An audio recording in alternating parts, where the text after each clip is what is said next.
प्रहलाद भाई। आज इस बुलेटिन में बात होगी भारत और पाकिस्तान के बीच छिड़ती जंग की, पाकिस्तान पर भारत की दूसरी स्ट्राइक की। देखेंगे ऑपरेशन सिंदूर पर बुलाई गई सर्वदलीय बैठक में हुआ क्या फैसला, भारत पाकिस्तान के तनाव से कैसे खेलों पर दिखने लगा असर, जानेंगे बीजेपी के सहयोगी को लगे बड़े झटके को। और बुलेटिन के आखिर में देखेंगे जाने माने कार्टूनिस्ट इरफान की इस खबर पर पड़ी तिरछी नजर। लेकिन दिन भर की तमाम बड़ी खबरों से पहले एक नजर आज की सुर्खियों पर। भारत के पलटवार से पाकिस्तान में पसरा खौफ, पंजाब में इमरजेंसी, पीएम शहबाज ने बुलाई इमरजेंसी मीटिंग। सूचना और प्रसारण मंत्रालय की भारत में संचालित ओटीटी समेत सभी मीडिया स्ट्रीमिंग प्लेटफॉर्म को सलाह, पाकिस्तान में बने सभी कंटेंट को तत्काल प्रभाव से करे बंद। ऑपरेशन सिंदूर की सफलता पर कांग्रेस ने जताई खुशी, सेना के समर्थन में पूरे देश में कल जय हिंद यात्रा निकालेगी Congress party. First thing about tax liens. Share बाजार में गिरावट, 411 अंकों की गिरावट के साथ 80,334 पर बंद हुआ सेंसेक्स, तो 140 अंकों की गिरावट के साथ 24,273 पर बंद हुआ निफ्टी।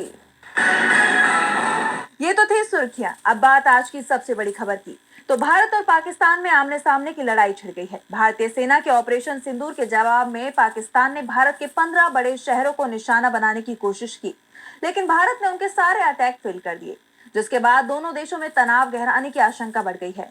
तो क्या है पूरी खबर, जानने के लिए देखिए रिपोर्ट। भारत के ऑपरेशन सिंदूर से पाकिस्तान बौखलाया हुआ है। भारत की तरफ से साफ कर दिया गया था कि उसने आतंकी ठिकानों को टारगेट किया है। अगर पाकिस्तान ने हमले की कोशिश की तो उसे जबरदस्त जवाब दिया जाएगा। और अब खबर आ रही है कि पाकिस्तान ने भारत के 15 शहरों के सैनिक ठिकानों को निशाना बनाया है। पाकिस्तान की तरफ से अवंतीपोरा, श्रीनगर, जम्मू, पठानकोट, अमृतसर, कपूरथला, जालंधर, लुधियाना, आदमपुर, बठिंडा, चंडीगढ़, नाल, फलोदी, उत्तरलाई और भुज में ड्रोन्स और मिसाइलें दागी थी, लेकिन कोई भी पाकिस्तानी मिसाइल टारगेट को हिट नहीं कर पाई। भारत के एयर डिफेंस सिस्टम S-400 ने पाकिस्तान की सभी मिसाइलों को हवा में ही तबाह कर दिया। पाकिस्तान ने गुजरात, पंजाब, जम्मू कश्मीर को निशाना बनाने की कोशिश की। बदले में भारत ने भी पाकिस्तान में ड्रोन हमले किए। भारत ने ड्रोन हमले में पाकिस्तान लाहौर, रावलपिंडी और सियालकोट में तैनात तो पाकिस्तान के सबसे शक्तिशाली एयर डिफेंस सिस्टम HQ-9 को तबाह कर दिया है। पाकिस्तान की मीडिया रिपोर्ट्स में इसकी पुष्टि की गई है। बता दें कि HQ-9 को चीन ने रूस के S-300 सिस्टम और अमेरिका के पेट्रियोट सिस्टम की टेक्नोलॉजी को चुराकर डेवलप किया था, लेकिन ये भारतीय हमले के सामने टिक नहीं पाया है। इस चीनी डिफेंस सिस्टम को खास तौर पर कराची, ग्वादर और इस्लामाबाद जैसे संवेदनशील ठिकानों की सुरक्षा के लिए तैनात किया गया है। ऐसे में अब पाकिस्तान को भारत के राफेल, ब्रह्मोस और Su-30 MKI से होने वाले हमले की चिंता भी सता रही है। इस बीच लाहौर में कई बड़े धमाके सुने गए हैं। पाकिस्तान का दावा है कि भारत ने उसके 9 शहरों को निशाना बनाया है। जिस तरह से पाकिस्तान ने भारत के ठिकानों को निशाना बनाने की कोशिश की है, उसके बाद ये तय माना जा रहा है कि भारत इसका जोरदार जवाब देगा। भारत और पाकिस्तान के बीच तनाव बढ़ता जा रहा है। पाकिस्तान की तरफ से लगातार भारत पर हमले किए जा रहे हैं, लेकिन भारतीय सेना ने उन्हें नाकाम कर दिया है। इस बीच भारत ने पाकिस्तान पर एक और स्ट्राइक कर दी है, जिससे पाकिस्तान पर बड़ा संकट खड़ा हो सकता है, जिसके बाद अमेरिका ने भी वार्निंग जारी कर दी है।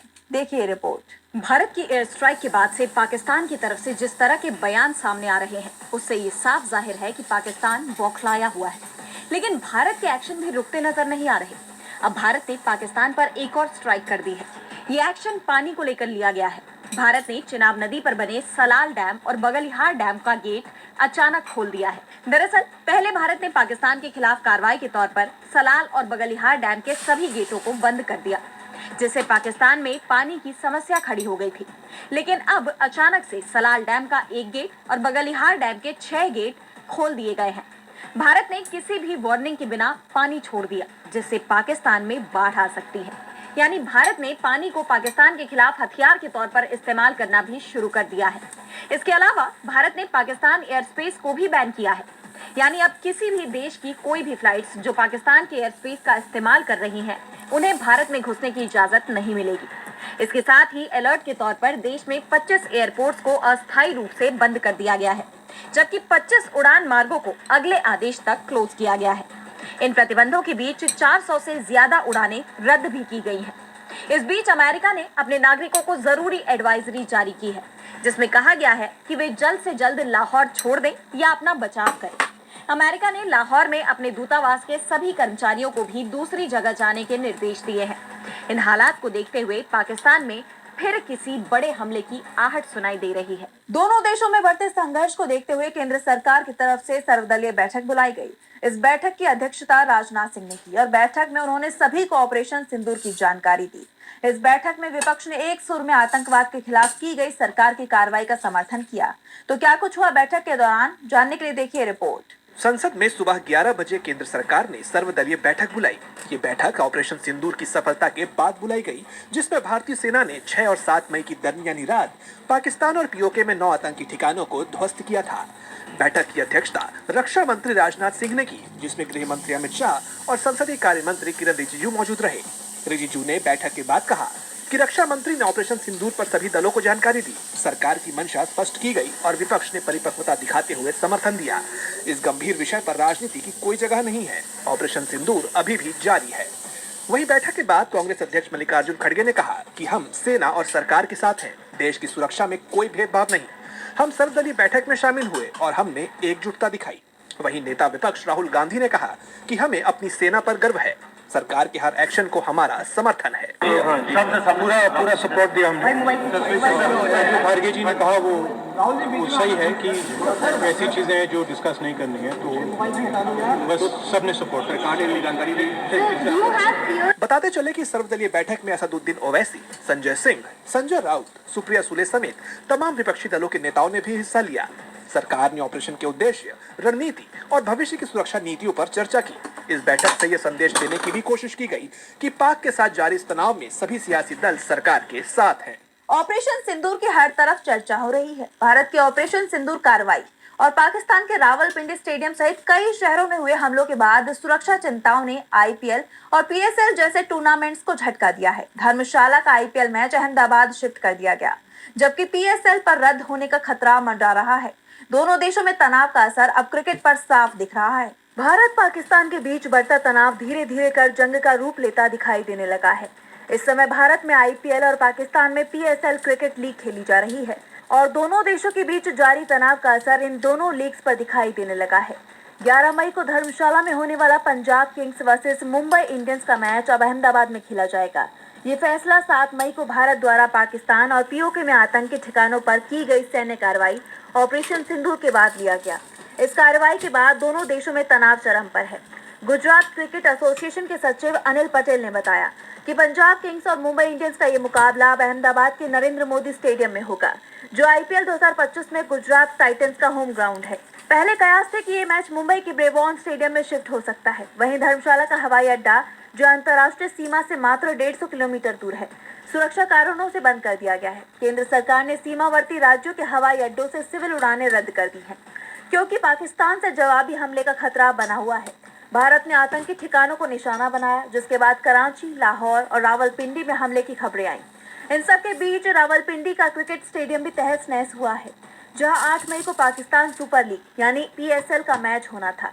इस मैच और पूरे टूर्नामेंट पर अब संकट मंडरा रहा है। कई विदेशी खिलाड़ी पाकिस्तान छोड़ने की तैयारी में हैं। भारत पाक तनाव के चलते खेल आयोजनों पर भी सीधा असर पड़ता हुआ नजर आ रहा है। भारत पाकिस्तान में बढ़ते तनाव के बीच दोनों ही देशों के क्रिकेट फैंस को बड़ा झटका लगा है। तो झटका उत्तर प्रदेश में बीजेपी के सहयोगी दल को भी लगा है। 2027 विधानसभा चुनाव से पहले अपना दल के प्रदेश अध्यक्ष ने बड़ा फैसला लेते हुए पार्टी से इस्तीफा दे दिया। इसके साथ ही उन्होंने पार्टी पर गंभीर आरोप भी लगाए हैं। इसके बाद से चर्चा है कि वो सपा का दामन थाम सकते हैं। तो क्यों इस्तीफा दिया अपना दल के प्रदेश अध्यक्ष ने, क्या है पूरी खबर, जानने के लिए देखिए रिपोर्ट। उत्तर प्रदेश में 2027 विधानसभा चुनाव से पहले बीजेपी के सहयोगी दल अपना दल सोनेलाल को बड़ा झटका लगा है। पार्टी के प्रदेश अध्यक्ष और पूर्व विधायक राजकुमार पाल ने मंगलवार को पार्टी और अध्यक्ष पद से इस्तीफा दे दिया। सूत्रों के मुताबिक वो 10 मई को समाजवादी पार्टी यानी सपा में शामिल हो सकते हैं। राजकुमार पाल ने इस्तीफे में पार्टी पर गंभीर आरोप लगाए। उन्होंने कहा कि पार्टी में उनकी लगातार उपेक्षा की गई और वो डॉक्टर भीमराव अंबेडकर और डॉक्टर सोनेलाल पटेल की विचारधारा से भटक गई है। उन्होंने केंद्रीय मंत्री अनुप्रिया पटेल को लिखे पत्र में कहा कि लगातार उपेक्षा और विचारधारा से भटकाव के कारण मैं प्रदेश अध्यक्ष और प्राथमिक सदस्यता से इस्तीफा दे रहा हूं। उन्होंने पार्टी नेतृत्व पर उनकी बातों को अनसुना करने का भी आरोप लगाया। पत्र में उन्होंने लिखा कि कई बार इस मुद्दे को मैंने उठाया, लेकिन मेरी बातों पर ध्यान नहीं दिया गया। राजकुमार ने पार्टी में सौहार्दपूर्ण माहौल में काम करने के लिए अनुप्रिया पटेल को धन्यवाद भी दिया। राजकुमार पाल के इस कदम से अपना दल एस को बड़ा नुकसान हो सकता है, खासकर पिछड़ा वर्ग के मतदाताओं के बीच। उनका सपा में शामिल होना यूपी की सियासत में नए समीकरण बना सकता है। यूपी में बीजेपी को बड़ा झटका लगा है तो सुप्रीम कोर्ट ने भी बीजेपी सरकारों को कड़ी फटकार लगाई है। कोर्ट ने दिल्ली, उत्तर प्रदेश, हरियाणा और राजस्थान को अपमानना का नोटिस जारी कर दिया है। इसके साथ ही उनके रवैये को लेकर भी कड़ी नाराजगी जताई है।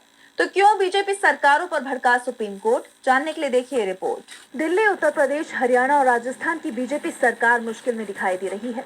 सुप्रीम कोर्ट ने तीनों ही राज्यों की बीजेपी सरकार को कड़ी फटकार लगाई है। सुप्रीम कोर्ट ने राज्य प्रदूषण नियंत्रण बोर्ड में रिक्तियों को लेकर नाराजगी जताई है। इसके साथ ही कोर्ट ने दिल्ली, उत्तर प्रदेश, हरियाणा और राजस्थान के मुख्य सचिवों को अवमानना नोटिस जारी कर जवाब मांगा है। सुप्रीम कोर्ट ने बताया कि दिल्ली प्रदूषण नियंत्रण बोर्ड में 55% पद खाली पड़े हैं। रिक्तियों की वजह से प्रदूषण नियंत्रण बोर्ड काम नहीं कर पा रही है और लगभग खत्म होने की कगार पर है। इस मामले में जस्टिस अभय एस ओका और जस्टिस उज्जवल भुइयां की पीठ ने दिल्ली और इससे लगते राज्यों यूपी, हरियाणा और राजस्थान के मुख्य सचिवों को अवमानना नोटिस जारी किया है। नोटिस में सुप्रीम कोर्ट ने उसके अगस्त 2024 के निर्देशों का पालन न करने की बात कही है, जिसमें अदालत ने इस साल 30 अप्रैल तक प्रदूषण नियंत्रण बोर्ड में रिक्तियां भरने का निर्देश दिया था, लेकिन ऐसा नहीं हुआ, जिस पर सुप्रीम कोर्ट ने नाराजगी जाहिर की और नोटिस जारी करते हुए पूछा है कि अधिकारियों को उसके निर्देशों का पालन न करने के लिए दंडित क्यों न किया जाए। साथ ही दिल्ली के मुख्य सचिव को 19 मई को अदालत में पेश होने का निर्देश दिया गया है, जबकि बाकी दूसरे राज्यों के मुख्य सचिवों को 18 जुलाई को ऑनलाइन तरीके से सुप्रीम कोर्ट में पेश होने के लिए कहा गया है। कोर्ट ने साफ किया कि आदेश की अवहेलना को गंभीरता से लिया जाएगा। तीन राज्यों की बीजेपी सरकारों को फटकार लगाई है तो फटकार केंद्र को भी लगी है। अदालतों में सुनवाई के लिए कई मामले पेंडिंग हैं, जिसे लेकर न्यायपालिका पर सवाल उठते रहे हैं और अब इसे लेकर सुप्रीम कोर्ट ने केंद्र सरकार पर नाराजगी जताई है। तो क्या है पूरा मामला, देखिए इस रिपोर्ट में। सुप्रीम कोर्ट ने हाई कोर्ट के जजों की नियुक्ति और देश भर में लंबित आपराधिक मामलों पर सुनवाई की। कोर्ट ने कहा कि देश भर के हाई कोर्ट्स में 7,24,192 आपराधिक मामले पेंडिंग हैं, जिनमें से अकेले इलाहाबाद हाई कोर्ट में 2.7 लाख से ज्यादा केसेस लंबित हैं। ये स्थिति न्याय व्यवस्था पर भारी दबाव डाल रही है। सुप्रीम कोर्ट ने केंद्र सरकार से हाई कोर्ट के जजों की नियुक्ति से जुड़े लंबित प्रस्तावों को जल्द मंजूरी देने को कहा। कोर्ट ने बताया कि कॉलेजियम की कई सिफारिशें केंद्र के पास पेंडिंग हैं, जिससे नियुक्ति प्रक्रिया में देरी हो रही है। सुप्रीम कोर्ट ने जोर देकर कहा कि केंद्र सरकार को कॉलेजियम की सिफारिशों को तुरंत मंजूर करना चाहिए, ताकि हाई कोर्ट में जजों की कमी को दूर किया जा सके। कोर्ट ने उम्मीद जताई कि केंद्र जल्द ही इन प्रस्तावों को मंजूरी देगा। बता दें कि हाल ही में सुप्रीम कोर्ट ने जजों की नियुक्ति प्रक्रिया को पारदर्शी बनाने के लिए इसे अपनी वेबसाइट पर सार्वजनिक भी किया है। इससे जनता को नियुक्ति प्रक्रिया की जानकारी मिल सकेगी। जानकारों का कहना है कि जजों की कमी के कारण मामलों का बोझ बढ़ रहा है, जिससे न्याय में देरी हो रही है। न्याय व्यवस्था को मजबूत करने की दिशा में सुप्रीम कोर्ट का यह कदम अहम माना जा रहा है। और बुलेटिन के आखिर में देखेंगे जाने माने कार्टूनिस्ट इरफान की किस खबर पर पड़ी तिरछी नजर।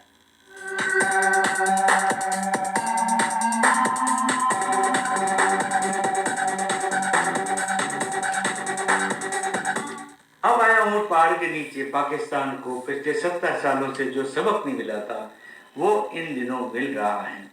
अब देखिए ना, हमारी बलशाली सेना ने पिछले 2 दिन में सिर्फ 9 आतंकवादी शिविरों को खत्म कर दिया है। कोई बड़ी बात नहीं है कि किसी दिन आपकी आंख खुले और आपको पता चले कि दुनिया के नक्शे से पाकिस्तान के कई सारे शहर एकदम से गायब हो गए हैं।